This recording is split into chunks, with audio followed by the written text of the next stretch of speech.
doing Friday at 2 o'clock? It must be Burnie's Applebox. Awesome. Glad you could be here today. And we got a rockin' show today. This is all about negotiating tips with a client, which my co-host Gary Hyman here is back again. You are quite versed in this subject matter, I know, yes. Because you were like one of the first people in the industry that even ever mentioned clients to me. Or when I met you, I was just working for one guy. Yes. And you were somebody who taught me about clients, learned about clients, and of course, you never really learn until you experience. And of course, Sure. I went out in the world, and Yes. and now we're both miserable. Absolutely. together, miserable together. But you know, I'm going to relay a story that happened to me this week that I think is very telling, and it caught me off guard.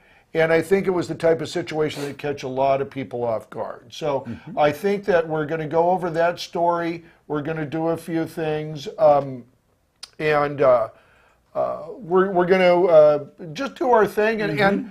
But what I really want is I want you guys out there watching to ask us questions about dealing with clients, or ask us any questions you've got as far as that goes. But dealing with clients and negotiating with clients, because the difference between doing it good and doing it right is probably thousands of dollars. Huge. Really, Huge. thousands of dollars, you know. And I've got some tips on pricing yourself too. And, Sure. And I want to talk a little bit too, and we have two guests in our studio today. We have, guys, put your camera up. Let me introduce you guys too. Our techs. Hey, Yeah, there it is. There it is. Correct stuff. Yeah. And Tony and Sean, they're here every week. They're doing it. And we have two secret guests in the studio, three secret guests in the studio today. But I can't tell you who they are, but you would know them. Let me just put it that way. You would know them. Okay. And that's all I'm going to say. Yeah, that's right. You might have seen their face in the post office. But, You might have. You might have. That's just a hint. If you were on your phone. Yes, if you're on your phone. So anyway, I want to talk about this, Gary. There's a couple guys too that I'm going to give a shout out to later on. Our good friends from up in Seattle. So we got a little picture of meeting them. It was such a great opportunity. I want to say thanks to them a little later in the show. Super. So we're going to do that. But first of all, let's talk about clients. Yes. You know what I mean? And I think maybe this would be the start if I could just say this and relate a story that happened to me this week and what it was. And it is a little bit involved, so I want you to pay attention to it, but it had to do with manipulating me in a timeline that theoretically I wasn't supposed to be able to get out of. In other words, putting me in a position to make a decision that I didn't want to make in that position. Okay. And I'm just going to relate that. Fair enough. So here's what happened. Last Thursday, a line producer from a Hollywood or national TV show called me up and wanted me to put together a package for a city, and I don't want to be too specific about it because I don't want to name this guy, or the show or anything like that. But it was a large city that's not Los Angeles in Southern California. So they were down there, and there's a lot of ships down there. Right. Okay, so I don't want to even get specific location. You can figure that out. So the guy calls me last Thursday, and he says to me, "I've got a big show. We're doing a couple crews down there. I want to know that you can supply that job." And I said, "Yes, of course I can." And that I said yes of course I can, because I don't own everything. That doesn't mean I can't resource everything and get it down there. The classic, I get it from my vendor cheaper, I mark it up slightly, and I give it to the client at retail price. Sure. There's no, you know what I mean? I'm not jacking the price up or anything like that. Give it to them at retail or lower. That's my formula. So I go, okay. So he says, I'm going to have my gaffer and my key grip, okay, call you and give you a list. Well, that day goes by, Thursday, this is about 1 or 2 o'clock, and that day goes by. Friday goes by. At the end of day Friday or 3 o'clock or so, I said, listen, I still haven't heard from your guys. Is this still happening? Sure. He goes, oh, yeah. I don't know why they're not getting a hold of you. I'll find out. I'll give them a call. I'll get them on it. Okay. Amazing. Saturday, and we work weekends. Oh, yes. Right? As 24/7. Yeah, we work weekends. So Saturday, Sunday, I hear nothing. Okay. Monday rolls around. Now I'm starting to say, this is supposed to be this next Thursday is the shoot. So I've got Monday. So I've got a huge shoot coming up in 1, 2, 3 days. Sure. 3 days prior to the shoot, before we start shooting. And I'm not hearing anything. I haven't heard anything. So I call the guy, he goes, oh, I don't know what's going on with him. I'll get him going. Sorry about this. We'll get him there. That day goes by and nothing. Wow. And I text the guy, I email him, and I say, I still have heard nothing. Now I'm in a terrible position. You're in a pinch. I'm in a pinch because I don't know what's coming on the other end. I don't know what I have to order. I don't know how big this job is. I don't know anything about it. Okay, so one of the caveats of this is he goes, we need all local union guys in this city. Wow. That's not Los Angeles, but in Southern California, where there's a lot of ships. Sure. And he says, can you get them? And the fact is, yes, I can get union members anywhere in any city and make a job work. I know, I can resource those people. Of course. And in this particular case, I happen to know them all personally. Right. So it's not, no one's a stranger. You know? So I get my 2 keys, and they're actually best boys because the keys are coming down. So I put my 2 best boys out there. I go, get 3 guys each. So they do that. So I got 3. There's the best boys, and then there's on each side, there's 3 grips, 3 electrics standing by. Wow. So it wasn't until 10:30 a.m. Tuesday that I even get the first call from the key grip. And he says, I haven't had time to write this down, so let me give it to you on the phone, right? So I've got my phone only. I'm down at the warehouse. I go to my notes, right? And I start typing. It took over an hour for him to verbally tell me all of the gear that he wanted. It was huge. It was huge. Wow. They're shooting in 2 separate on 2 separate sets, and they're shooting 2 different ships. Oh. So they're on a ship, shooting a ship in two locales. Oh, I can. So we get through his list. Then, and this is about 11:30, 12 o'clock. No, it's later than that. But 11:30, 12 o'clock, 1 o'clock maybe, I get the list from the gaffer who has it down. Now, what do I have to do? I have to take my phone at that time and compile a list, and that's fairly easy because I'm copying, pasting, and send it to AC/DC because they've got things like T12s on it. They've got miles of cable. Wow. They need a 1600 watt generator. You know what I mean? Man. T12s, everything is on this thing. So I've got to get it into a orderly fashion so my guy can give me a quote at AC/DC because I know I can't supply everything. And my thing too is when I've got a big job like that, I may or may not put my own gear on that job. I may sub everything on the job and just put it out there production, truck everybody, my guys, and take a percentage. Sure. You know what I mean? It's no big deal if it's my gear or not. Right, of course. As long as I'm working it correctly. You're coordinating it. And doing the right business practices.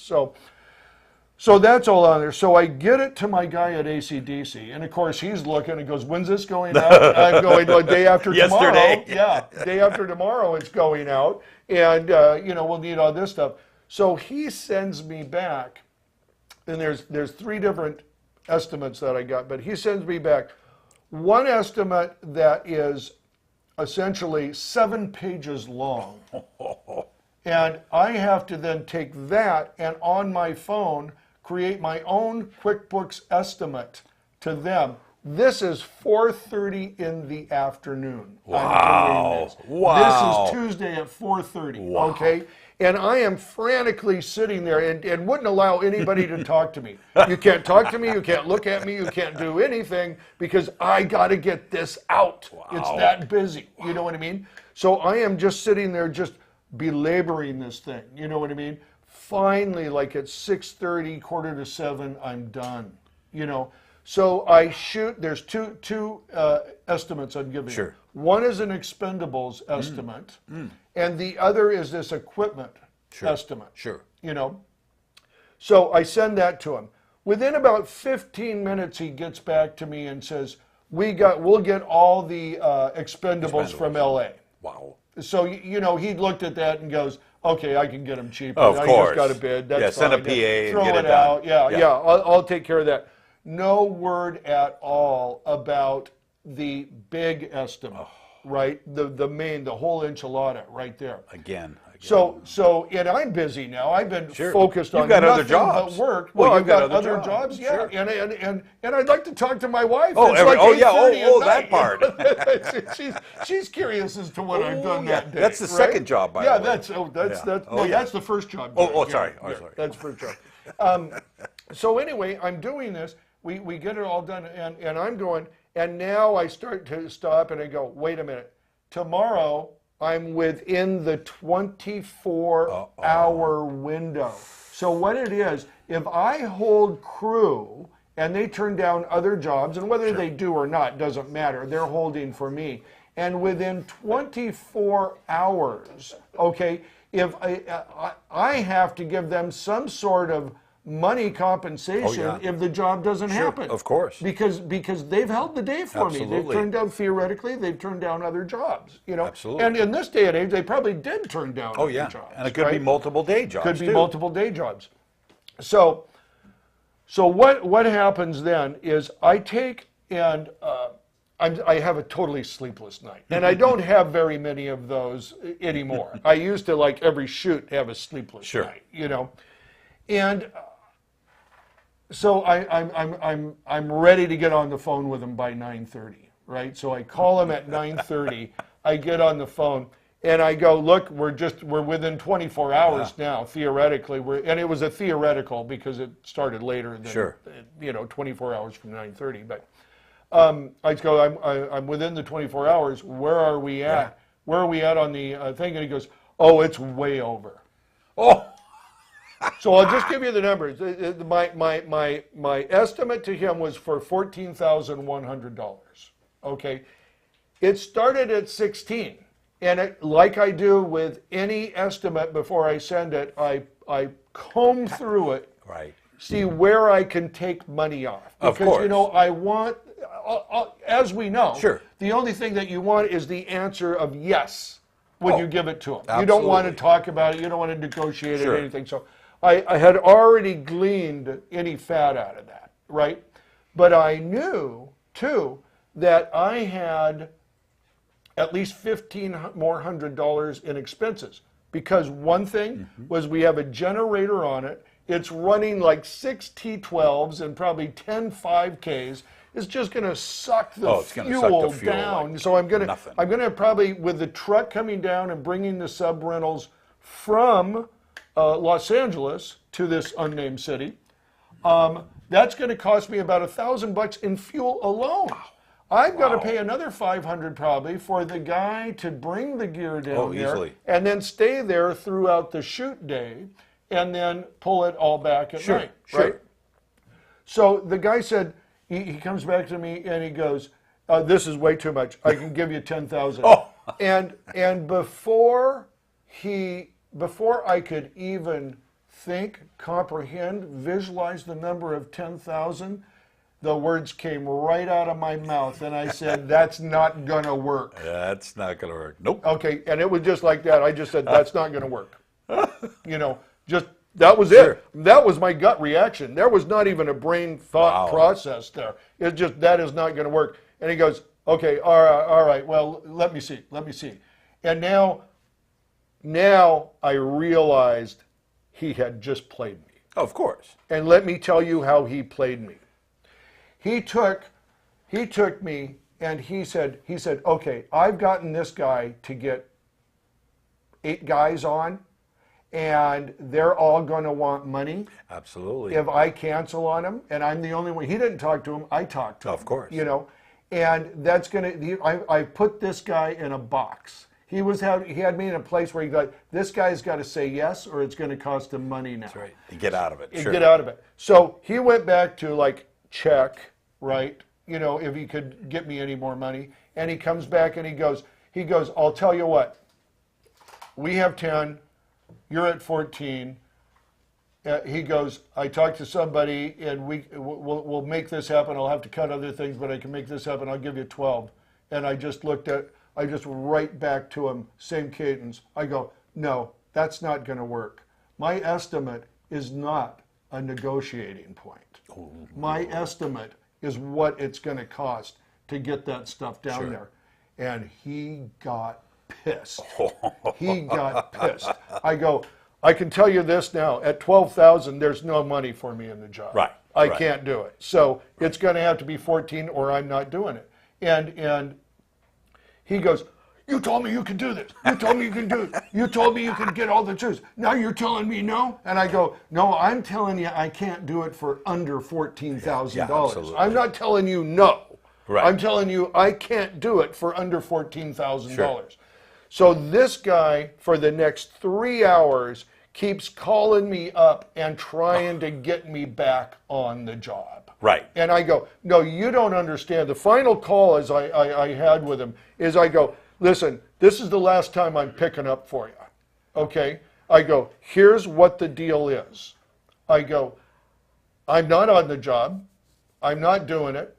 I've already told my guys that they can take off or you can use them. But if you lose them, that's on you. That's on you, sure. Yeah, you know what I mean? And my guys are totally cool enough that if I gave them the situation of where I was at, nobody would hold me to the money. Of course. Of course, I feel like shit. Yeah, right. Then because I've taken these guys and I put them in food out of their mouth. I put them in a horrible position. They're trusting me. They're saying, we've worked for you for years. We love you. You know what I mean? Sure. But now I put them in a horrible position. Yeah. And I feel terrible about that. Right. That's their money. That's their lifeblood, you know? Sure. They're available for me when they're available. Absolutely. You know?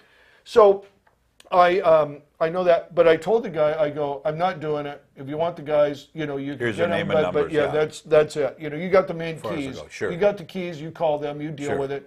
I go, but I'm not doing the job for you. And at that point, I wouldn't have done it if he came up to 14. Right. You know, because where am I? It's 1 p.m. The day before the shoot. You know what I mean? So I just told him, I go, here's the best deal, and this is what I'm going to do for you right now. I go, I got everything teed up for you over at AC/DC. Right. You can call there and get that. And I got my good friend, I'm not going to name him right now because I think it would, I don't want to involve any names in this. But my good friend has a grip truck down there and he can bring it on. So I'm just walking away totally from the deal. Yeah, clean. Just clean. So the guy was just pissed off. And I go, listen, dude. I go, you put me here. Sure. If you tell me that you're a production manager and you got it together and you can't get me a list for 5 days? Sure. In 5 days, you can't get me a list of what you want to rent from me until less than 48 hours before the shoot? What kind of fucking production manager are you? And I'm sorry, I don't cuss very often. No. But this really got under my skin, you know? Because usually I'm dealing with completely legitimate persons. Oh, of course. But the bottom line is, this guy was a manipulator, and he tried to put me in a position of where I couldn't say no. And what I want to tell you, and come to my camera, Nick, what I want to tell everybody out there is sorry, Sean. Sorry, Sean. I called one of our secret guests. You play Nick on TV, guest don't names. you? I called our secret guest name. Is this one thing is like, don't let anybody put you in a position where they're manipulating your acceptance or answer for a job they want you to do. You tell them to shove off. Anybody does that, you just don't deal with those people, okay? Because they will do it. I'd say it's rare. Sure. Most of the producers in our industry are absolutely sweethearts. They're great people. Yeah, they're really, really good. Really honest, really fair, you know, reasonable people. Sure. This kind of shyster Yes. stuff up in L.A. It's just for guys. There's several things. You got me going, Gary. Now you can't stop. Okay. I don't care what time it is. We're not cutting anything. I'm mad as hell, and I'm not taking it anymore. Taking it anymore. So what I would just like to say is, like, up there's people that do that. Sure. There's people that will manipulate it. Don't let it happen. Absolutely. Don't let it happen. Yeah. So let's take a full circle. Let's take a look. Let's see how this could have been preventable. Doctor, what do you think? Well, every shoot has a budget. We all know that. Yeah. And unfortunately, being crew, we're basically bottom feeders. Yeah. So we're going to get what's left over. Right. And that production coordinator kind of guy, he was probably given a number. Yeah. And they said, well, you get anything under that number, he puts it in his pocket. Yeah. So he's working. Or his department's He's working. pocket. Yeah. So if that would have been me, Yeah. and I hadn't heard from the gaffer, the key grip, or whoever coming that list, if it was me, I would have been proactive, and I would have called that producer or whoever the guy production owner, and said, listen, give me the phone number to those guys. And I would have jumped on those guys saying, hey, you got a list for me? Yeah. And you got 24 hours to give me that list. If I don't get a list, the shoot's over. Yeah. It's done because I see what he was doing. He was hanging you out to He dry. was hanging me out Yeah, to with give your me crew that guys. close, and then he could dictate the number to me because I Absolutely. was too far down the rabbit hole to Right. come out again. Absolutely. Yeah. And when presenting budgets Yeah. in this sort of situation, you have to pad the budget. Always. Yeah. For circumstances Yeah. like this. Because they have a number in their head. Yeah. And you got to see what that number is. You have to expose that Yeah. number, what they have. Well, I was wrong on so many fronts in this deal. This was not just me not making mistakes. I made a lot of mistakes. Number one is that direct question should have been asked, what is your budget? Absolutely. Number one Number question. one. Number one. Now, part of the reason that did not come up is because he was deferring the equipment needed. So therefore, it didn't key me, and it should have keyed me. Before I knew what equipment they needed, I should have just asked, what's your budget? Sure. If he would have said $10,000, Could have walked away. that would have been I would have heard out what he needed, Sure. obviously, but that would have put the first red flag Absolutely. up. Because $10,000, I do that and this was a day shoot, but I can do that on a corporate shoot. Oh, all day. Easily. Easily. For a day. And this is a TV series. Yeah, There's money. There's money. Something's off. Yeah. You know what I mean? And so that was my first mistake. But continue, please. Sure. And then, everything's got to be massaged. The budget always has to be massaged in a sense where you gotta, they're going to throw a bunch of equipment out at you. Yeah. Now, whether they need it all, maybe you have some workarounds that you can save them some money, saying, hey, well, why don't you use this instead of that? Yeah. And then that way, it looks like you're involved in the budget, you're involved in their shoot, and that way you can reel them in. I would think you can reel them into the budget. Yeah. That you can meet them halfway. It's sort of a halfway deal, Yeah. but communications is the That's best. the normal. That's the normal thing. I think we may have a quick question fantastic. here, or a note too. Tony, what do you got over there? Actually, we do have a comment. Okay. And I'm going to butcher this guy's name, but he's a regular watcher, so I apologize. Today we're going to call him Barney, but I think it's Bjarn. Okay, we'll go with Barney. So today Barney has to say, I've had a client that told me nothing about what he wanted. He set a deadline, though, so I came up with some ideas, and he did not want to pay the full price. Just straight up stupid. Why can't people think of their concept first? He also added that, and I have asked the client multiple times, and their response is just do something. And I've had this problem before, so I can relate. He said, what? Just do something? Just do something, That was the yeah. client's reaction Yeah. to him? Just do something? Yeah, I've had this problem before. Yeah, I have the best solution for the individual right now. Sean, could you put it on my camera? Yeah. Okay. Coming to you. Run! Run for your life! It's only going to cost you money, and a lot of it. Run! Run! That's the best advice I could give you. Yeah, there's a little, there's a little word on the keyboard that says delete. Yeah. That's the easiest way. Oh, Boom. See ya. Have a nice day. And let me go a little farther. And Bjorn, or excuse me, I don't. We'll call him Barney today. All right, Barney. Barney, forgive us. Here's the deal.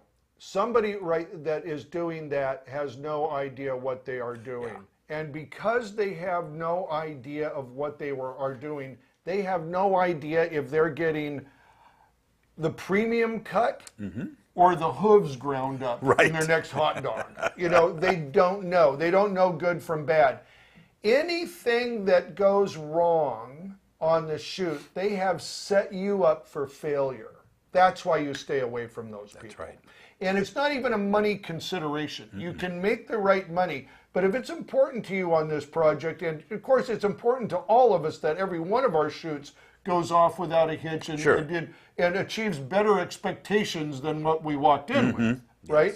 Yes. If there's anything less than that, you're not going to feel good about it. This is my advice. Vet your clients. Your clients are not automatic. You've got that out there and you're making an offer for quality production services. Sure. You don't let them dictate to you. You dictate to them. Yes. That's what it's going to take. Sure. You know what I mean? I'm trying to think of an analogy. You know what I mean? With like a plumber or something like that. Do you just say to the plumber, just come on in and do something, here's 85 Yeah, bucks? here's saying, No, and then let me see your butt that. crack later. Yeah, It's one of those deals. Butt crack optional. But Is that extra? not on set. It's all for free on put set. the tip? Yeah. So yeah, I would say that. That's the best advice I could give you right there. Sure. Is really, I joke about the running, but yeah, be polite. Just just say I can't. Just bow work out gracefully. Yeah. Here's how you need to do it for me, and that is you give me a list. You give me an achievable goal. Sure. The same thing happened with somebody I was just talking about live streaming services with. This lady. Of course, will remain anonymous, sure. but it was a site of for athletes. It was a fan-based site for athletes, right? And I could not get this woman, and I don't think she was intentionally trying to be cagey. I could not get her to give me a budget or what they actually wanted. Like I said, and I went down to this basic of a thing. I go, you have to tell me what they're going to be doing when we've got the camera on. Absolutely. You know what I mean? And let me just tell you, she wanted to live stream a paintball exhibition and a river rafting thing. Live streaming with these things. So I go, what is your budget? I don't know. Oh boy. I don't know. I don't have a budget. And continually kept on saying, is it really that hard? Right. You know, because people see on their phones, look, I can live stream from my phone. How hard is it? You know, Sure. you do it. How can Well, it be? do you want to hear them? Right. Do you want any cutaway shots? You know what I mean? Right. Do you want to be right there in the action? Are we going to put a camera on them? Sure. No idea on any of these things. No idea. Scary. So I sent her a estimate. Sure. And she's just like flat out, just like I'm dying over here, and just flat out goes, oh, there's no way we can afford that. Boom, you're done. Yeah. You know what I mean? So it's like something she had no idea. Right. And you know what? In the limited time that I had, in the situation I was in, I couldn't teach her how to produce. Right. I was hired on to do the live stream, and she doesn't know how to produce. And I even went to the point of saying, you should hire a producer for this. Yeah. And dump it in their lap. Give them a budget, and you have them make it happen. And have her be the executive and she goes, producer. I can't afford that. And you can't afford to do a live stream. Yeah, let's cut the live stream. Let's cut it off. You know, so the same thing happens. Hey, where are we at with time, guys? About 30 minutes. Oh, about 30 minutes. You want to cut? Let's cut to a commercial. Yeah. All right. We'll be right back. Hi, I'm Bernie. I own Bernie's Grip and Lighting, San Diego Grip and Lighting, and Los Angeles Grip and Lighting. You know, we pride ourselves on not only renting you the best equipment, but also giving you the best crews. And one of our core values here at Bernie's Grip and Lighting is that we give you the highest production value in the world. And remember, people used to say national, local. No, we present world-class production value on every set. We also know budgets are very tight these days, and you've got 10 hours to get what you need in the can. We move ahead, we move fast, and we know what you need. When you rent from Burnie's Grip and Lighting, you have a partner on your production for that day that is making sure you are well taken care of. So anytime you're in Southern California, give us a call at 714-609-3545, and we'll take very good care of you. See you on set.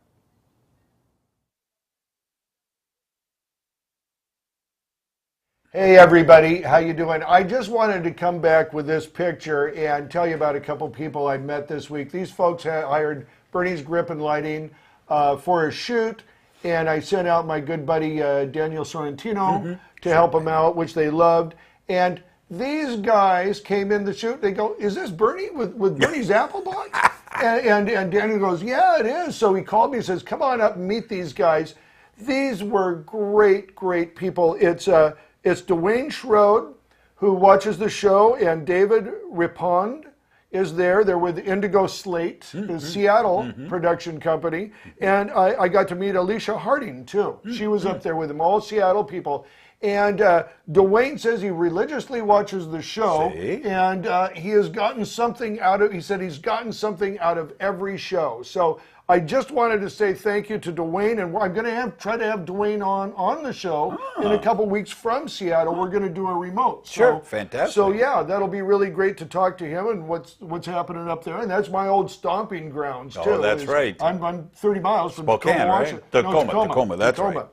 And so I just wanted to say thank you to those guys, and it was so great to meet you. So there he goes. See, there's great customers out there, and these guys are a couple of them right there. That's and, right. We're helping them through production world. Come down to Southern California, and we'll walk you through. Let's share stories. That's right. That's right. That's right. So Gary, in the context of negotiating, this is one of the things that I always try to do is number one, you never get a first phone call with a client, right? And especially that first time. And you want to, I always want to listen. That is probably the biggest thing that I learned in dealing with clients is first you listen. Absolutely. There's always time to explain. There's always time to talk. Right. But listening involves a lot of stuff, and it's almost for me like a filing system when I got in there. It says people will start out introducing themselves. Well, I want to not just let that go. I want them to break through that ice and say, "Oh, hi, Gene, how you doing?" Sure. Or Bob or Mary or Bill or whomever it is. You want, because that's important for me to personalize it. First of all, most everybody's talking to a machine or somebody who can't do it. They're taking orders or something. Of course. I'm the guy that can make something happen for them, so I want that kind of rapport. And after I do this, I go, "What do you got going on?" And then they'll start in and they'll tell us about their shoot. We're coming out, this is that, I need this, that, or somebody will contact you about our needs and all that stuff. That is so important. It's so important to dig into these things. Where is the shoot at? What are we doing? Not only where is it at, but who are we shooting? Sure. Now, is it outdoor interviews? Yes. Is it on a golf course? Is it in a corporate office building up on the 15th floor? What are the details? You know what I mean? By that, I've almost got a good idea of size and range. Yes. You know what I mean? What are you looking for? Now, here's the one thing that you always want to remember. Your client is not as educated on production in a lot of cases, or your particular field, as they know their own. Sure. They're out getting clients, making deals, doing all that. I want to be ready with suggestions if they need it. Sure. You know what I mean? I want to tell them about different items that it's possible for them to have on their shoot. And I'm talking here, and maybe it's HMIs, Maybe it's an overhead, Mm-hmm. a certain type of overhead. I know I have a highlight that I really like to use outside and stuff Mm-hmm. Sure. like that. I can make that suggestion. The best is for them to put me in their ecosystem of production. In other words, Absolutely. I want to talk to the DP, gaffer or the DP. Most likely they're going to want me to send the gaffer out. But Sure. whomever the person is, I want Sure. to talk to them Absolutely. for sure. And then on that same phone call, I want to ask them about budget and what kind of budget they Sure. have. Do you want me to stay under something? Do you want You me need to a look number. at? Yeah. Or they give me a list. I'll get you this list. And of course, I give retail numbers on that Key. first. Key. Because you know what I did for years? I censored myself.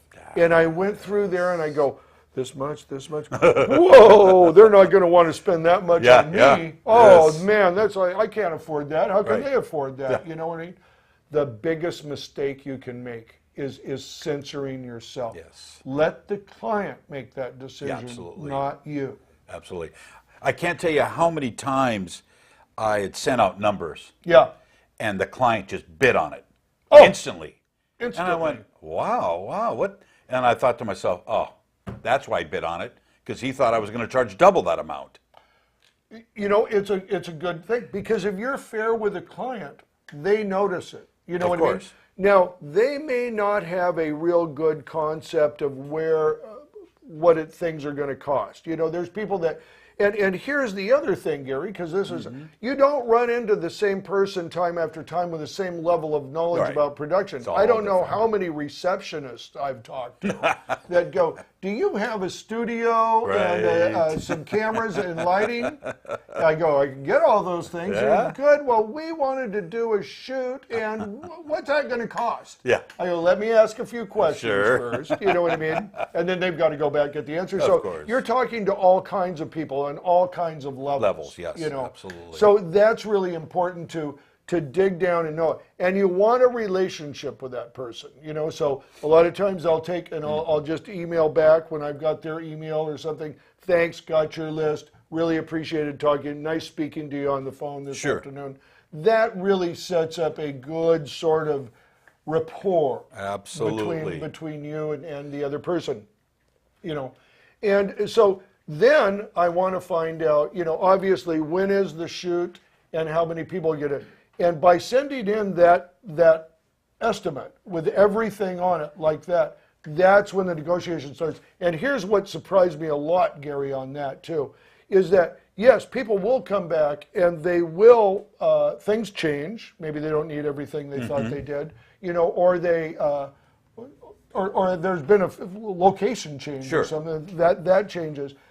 They're usually not looking to cut. You know what I Right. mean? And a lot of times what I'll do is I'll know they need it, but maybe their budget is just a little bit off, and that's like maybe $200-300, something like that. I'll discount that. Sure. I'll discount that all day long. You know what I mean? And maybe maybe that means there's a free HMI in it. Right. Maybe that means there's a free Kino flow in it for them. You know Sure. what I mean? But I know on set, especially if I'm sending out one of my guys, I want them to have some tools to work with to get the project right. Absolutely. So that is a really, really important thing to do. Work with your clients. Do that. Don't take it at all costs. Though. Right, of course. One thing I've done over the years is I consider myself an email hoarder. Okay. And what I mean by that is that every email, whether the show was bought off on for my company, I keep email and I keep everything in files. That way, if a company calls up and says, "Oh, I need this," I can look back at other emails and go, "Oh, he wants to shoot at that place? Well, I Yeah. already did the research on that Yeah, place." that's even great. though I didn't get the shoot, but guess what? I didn't hit the delete on that email. Yeah. It's always Yeah, great always to something. keep your old emails. Yeah, I think that's really good. It's with the iPhone that I have, that's fairly easy the way they have it regular. I didn't always like iPhone email. Yeah. Now they think they've got it pretty good. Yes, they've got it Because down now. I can find those chains Sure. very easy. To another thing, and I think this is something is that a classic example. This is classics. I mean, happens to everybody too. I have this good sized shoot next Friday, right? And guy's a great friend of mine who booked me on it. You know, he's the crew guy. Sure. So, I mean, he's a regular guy, and he got a good deal. I've been working 2 or 3 days, not hard work, but calling around, finding people for the shoot, you know what I mean, arranging for trucks and stuff like that. And very, very subtly, not anything. Everything is charged up. He's got the A-team on it. I mean, all these guys that are working, I'm going out on the job because I just want to see these guys. You know that. Sure, better, of course. You know? And so I'm going out on it, and just before airtime, and I mean 2 minutes before airtime, he calls and goes, Friday's off. Oh. Friday's off.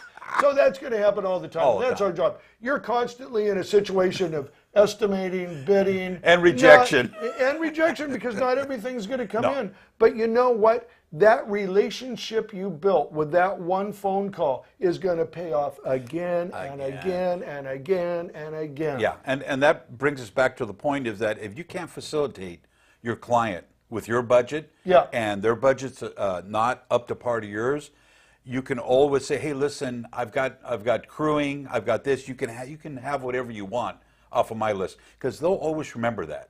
Yes. That you helped them out on that shoot on their budget, and then it's a phone I'm glad call you back. said that. I'm so glad you said that, because I have taken exactly that thing. I have taken and I've turned them on to other G&E people that I thought could help them better. Absolutely. I've even taken people who called me for stuff and given them I've sent Wooden Nickel's card to them. Sure. You know, I said, the guys who can take care of you and you're going to be in LA are Wooden Nickel. Yeah, right. You can get what you need from them. And believe me, I'm not big into that. I'm not into Right. turning jobs over to other people. Sure. But it's just what you said. If I can't help them, the next best thing I can do is assist them to achieve their goal.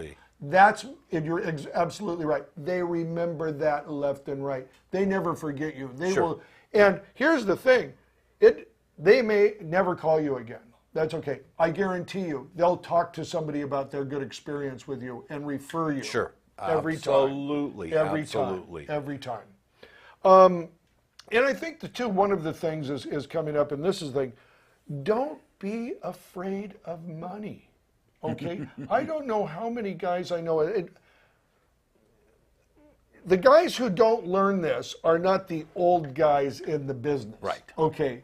The guys who don't learn this get out of the business about midway because it rolls them over like a steamroller. Yeah. Okay. But don't be afraid of the money. The money is so many guys I see put on there, I go, what do you charge for your camera package? He goes, $600. I go, what's in it? And they either send me or tell me this laundry list that's like, oh my God. I go, have you ever itemized this? Have you ever itemized each piece of what you're sending out to the client when they rent your camera package? They all tell me the same thing. Oh, no, they don't know what any of that stuff is. I go, do they know how much it costs? And they go, oh, no, they don't know how much it costs. And I go, here's what you need to do. You need to go to Enable Cinetech. You need to go Look to at their somebody price else. list. And you need to list all of your equipment and send that into Able Cinetech or any other camera house and ask them how much it is to rent that. Yeah. Okay? Their best price and their retail price. And then you know how it is. And what you should do on your next invoice is you create a spreadsheet with all that information in there. You take that information, you put it on your next estimate, and you list all of it, and then you discount all of this stuff on how much down. Now they think you're the best guy in the world because you're bringing all this stuff. You've already discounted it for them. Or the other possibility is don't discount it at all, or discount it like 10 or 20%. You're going to immediately be making more money. And that's how you have to do it. Either the client it's a good deal for the client and they're happy and they're calling you back all the time, or we are, you know what I mean? Or you're going to make more money. Yeah, at the end of the that's my day. point. And I think we got a question here. What do we got, Tony? We got another statement, but I got to tell you, Bernie, I think you're giving away all our best secrets. Yeah. Oops. Good. That's it. You heard it here. All the best secrets. Right here. Right here. Ben Stanley actually has a great statement. Ben. If you go in We cheap, love Ben. We I love like Ben. your new toilet, Ben. Yeah, I did. I saw that on Facebook. Yeah. Awesome toilet, Yeah, dude. can I come over and borrow that? Yeah, I might be over this weekend. He says if you go in cheap, you stay cheap. Oh yeah. Well, Ben is a master. Let me tell you, Ben is a master. I spent 30 days on the road with Ben, and we took apart the entire film and video industry. Ben is a master. If you start cheap, you stay cheap. Yeah. Let me tell you this. Let me give you an example. Okay, if you are the $500 guy that your producer always gets, right? And then this producer, goes to the end of the rainbow, steps in a pot of gold, right? And somebody has him now on a big shoot, a real shoot, something that is levels above him. He is not going to hire you no matter what your price is, no matter how cheap you are, because he is now going to get the person that does those kinds of jobs, and he's going to spend the money on them. Yes. Okay, because they put themselves in the position of this is how much I'm worth and this is the type of job I'm doing. Sure. Don't think you're going to get more work. You're only going to get the low work That's right. from that guy. That's right. That's true. It's interesting. Sometimes you want to put a lowball offer out there. Sometimes it works, and the way it works is that you get out there, you throw everything at cost, kind of deal, and then the shoot comes up the day before, and they go, "Oh, geez, we're going to add a camera, or we're going to add more lighting. We're going to have a second location." So sometimes that lowballing works. Very few, but Sparingly. sparing. You use it sparingly. Yes, yes, yes. There can always be add-ons later. There could always be add-ons. And the way I worked that, Gary, in my business is this way too. I'll take my grip truck and my van, my 1-ton package, and I mean, both our mystery guests here have told me personally that is the best price in the business of sure. what I've got Yes. for what you get, and the standard and style of the equipment too. Here's the deal. My 3-ton goes out for $600. My 1-ton goes out for $400. Right? That's power packed. You can do an interview, or you can do multiple sets with my 3-ton. You could do a lot of great stuff, but that's where the add-ons start. So I keep that price low because now somebody goes, "Oh well, I've got the van, but I've got $1,000 for G&E." You know what I mean? So now we can add some Kinos on. Now we can add some HMIs on. And if I send a guy out with it, or if I go out myself, that's turned into a $1,500, $1,800 a day. All day. All day. And that's the way you make the money. That's the way you make the money, is the upgrades and add-ons and Because stuff you can like that. outprice yourself too. Yes, you can. You And know, you don't want to there's do that that. fine line. You don't want to do that. You don't want to be the lonely guy out there with top, waiting right. for only the biggest players Right. to come along. Right. You want to mix it up like that. Let me give excuse me. I got some water here. Sorry. Oh, vodka again, huh? You promised you wouldn't tell. But here it is, and this is a rate tip. And inflation is raising its ugly head right now. Okay, and it's only just starting. But for the last, probably since 2009, we have gone with no inflation whatsoever. Those interest rates have been Pretty locked in. Pretty locked in and very low. You know what I mean? Now I've been watching the reports on CNBC, on Fox. There's a ticks up, and this is not like inflation is coming in right now, but it's ticking up where it had been neutral, flatline, or going down. So what I'm going to tell you is this. Anybody who raises their prices after the inflation is hit is going to lose. Yeah, they're going to lose. You start that process right now. Yeah, absolutely. If you're going to raise your prices, you want to do it very subtly, I'd say at this point, and that's maybe take all the equipment and say, I'm going to raise all of my equipment a percentage of 10%. Right. Or 20%. That always depends on the item a little bit, Sure. That type of thing. So you do that. Right now, you go in and you start marking up a little bit. And I'd say probably in 2 months, you watch it and you see how it's going, and you do the same thing. And you come in and you incrementally take those prices up again. Something you do for yourself, and you do this tomorrow. Okay? You do this tomorrow. Raise your rate $50. Yes. and I'm going to repeat it, whatever your rate is, raise it $50 right now. So the next person that calls you, you quote $50 more. Or they just assume that you're coming to the place, tell them I've raised my rate $50. Especially new clients. Especially new clients. There's no track record. No, there's no track record. Maybe you have to grandfather somebody in on pricing and rate, Sure. all that. But all that tells you is that's your red flag. I'm going to have to replace this client soon. Yeah.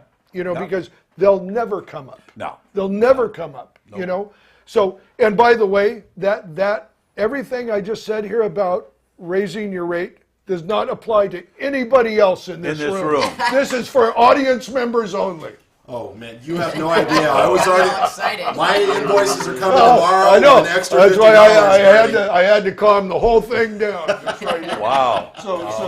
So that there's no inflation here. Jeez, I thought I was going to have to file for bankruptcy. Well, the reason the rate too high in here. Yeah, exactly. We're both out of business. I can't afford them anymore if that happens. But that's a good tip, and I'd like you to start thinking about this right now because the complacency, and I don't even know what to say about the horrendous situation I consider in Los Angeles. Los Angeles has turned into the low ball capital of the world. I see people out there going $200 for 12. Yeah. What the hell is that? Yeah. $200 over 12. Wow. I don't forget how you feed your family. How are you going to feed yourself on that? Well, here's the deal. Back in dinosaur age, black and white TV. There weren't that many people. Doing this. No, it was a very high wall around it. And there weren't that many educational, facilities teaching this craft. Right. But now, kids in kindergarten are shooting with their iPhones. Oh yeah. 4K. Oh yeah, and it's in and editing. Yeah. So I think the deal is that now there's a glutton of equipment. Yes. And crew. Yes. So. Yes. And certainly what happened in LA was this race to the bottom. Yes, the race to the bottom with equipment. Yes. And that's when Hertz, or the Walmart of the film and video industry, Hertz came in and bought Cinelease. And they immediately say their corporate mentality is nothing but choke the competition until they die, and then we reign. And then that's the only mentality they've got. They're like an animal, they don't know any other way of survival. No. So when they came in, they drove all of the prices down in the Los Angeles area, and then everybody else had to drop their prices, the big houses, the Hollywood Rentals, the AC/DCs, all that. And then the economy of that started to crumble because all of the guys with 10 tons that could take care of a lot of jobs before and make a good living for a lot of people, they could not compete with that down to the last penny thing. So that broke the back of the equipment, and that broke the back of the 10-ton owners in Los Angeles that kept everybody's money up because they couldn't go lower. That kept the big houses up, and it kept the 10-ton guys up. And when they lost that, it all just crumbled and went down to the bottom. Then it became the bottom feeder's place of choice was Los Angeles. And that just riveted, it just tore up the whole industry. So keep your money, make that money, and don't let anybody talk you out. And remember, your job is to cash checks, okay? And it's to make a living for your family. You get out there and you kick ass and you fight for that. Just remember, everybody's got friends. I like a lot of people too. I'm not going to let them take my money, though. Absolutely. I think we got another call, and I've got to announce our new channels that the Applebox Network's on. New channels. Yeah, go ahead, Tony. What do we got? Well, our good friend Ben Stanley, who has taken over our comment section today. Awesome. Thanks, you, Ben. Thank you. He actually wanted you to talk a little bit about ageism in the business. Ageism. Oh, my God. Oh, my God. In front and behind the camera. Okay. I don't know. How much time do we have left? 5 minutes. 5 minutes? Wow. I'm too old to talk that quick. But Yeah. So, I'll be 63 in 5 minutes by then. I'm 67. I'm 67 right now.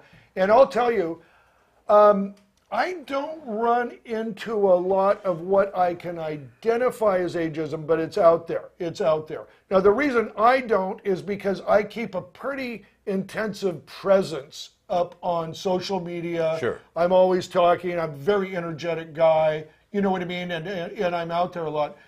But we're all susceptible to it. And people, and really right now is a huge Y in the road. And it can be explained as simply as saying, in a very basic term, baby boomers and millennials.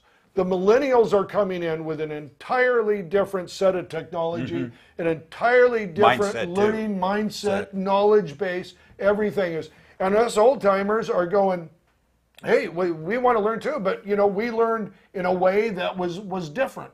But our values were learned by mistake after mistake after mistake. So what we're telling, I think, a lot of young people out there in the market is that don't make these mistakes, you know, and I think that gets mistaken, and sometimes it's not put the way it should be either by the people giving the knowledge, that be careful. You don't make these same mistakes I did. Don't do this. Watch out for the client doing that. But I think that there's definitely ageism exists. It's a young person's business. I hate to say it, but it is. Yeah. But look, at 67, I'm on fire. What can I say? I'm getting more calls than I can usually handle. Amazing. So That's great. we're working too. Yeah, I'm still doing it, Ben. And suggestion for you is maybe on your profile of your Facebook, maybe use an animal picture. Maybe I puppies. thought you were going to say put a young kid. Well, I was on going to there. say use your high school. High school. high You know, school that's shot. not even talk all about your college and stuff. that's But right. you know what? It's out there. But listen, I sell it a different way too. I sell it a different way. It's like I've been on thousands of sets. I've done this millions of times. We can take care of you. But this is one thing that I'm going to say, and I think it's a mistake a lot of guys my age make. Embrace the young people. Absolutely. Learn from them. I mean, there's guys in this studio right now that mentor me. Look, I'm going live. These guys right here. You know, well, Tony's not so young. Yeah. But Bye, Tony. I got to get Have a rid nice of Tony day. pretty quick. We got to get some new blood. Thanks, in Bernie. here. Yeah, something about that $50 bump. But I'm serious about that. Let the young guys mentor you. These guys know a lot. These kids know a lot. You know what I mean? And when I say guys, I'm talking, please, men, women. You know what I mean?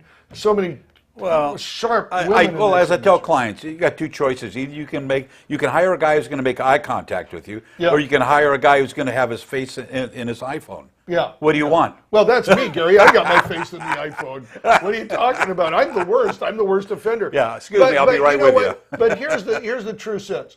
We, as an industry, should be embracing the new people coming in, the young people. Sure. And what I would like to see, because this is what I did, is I went to guys like our secret guest today, and Sean and Tony here, and you know, I said, how do we do this? How do you get them on? You know what I mean? And guys built me a computer to do this. Sure. And if we waited 6 months, I could have bought the same thing. You know what I mean? Off the shelf. At Fry's. Yeah, that's it. Hey, listen, we got 1 minute, and I got to do this. I got to do this because I should have mentioned this at the top of the show. We now each Friday stream live on not only Facebook, but YouTube, Twitch. And Periscope. Yes. So, and next week we're going to get little things for the bottom of the screen. We'll be saying that too. So, yes, right now it's, of course, Facebook, as we always do, YouTube, Twitch, which I'm really excited about. Twitch, that's awesome. Twitch. Not And itch. Periscope. Not itch. It's a Twitch. Twitch. Yes. Yeah, like you do when you know, Yeah. the bills come in. I've seen you. So anyway, we got 1 minute. That's it. Hey, listen, I had a great time today. I think I'm going hoarse, so I must have talked. No worries, Yeah, no thank worries, you, Bern. Gary. So Good to see you, awesome. Bernie, as always. Thanks to the Crack Tech team here and our mystery Our guest mystery in guest, here. Yeah, yes. thank you very much for standing by. And that's it. We'll see you next week on Bernie's Applebox. Cut. That's a wrap.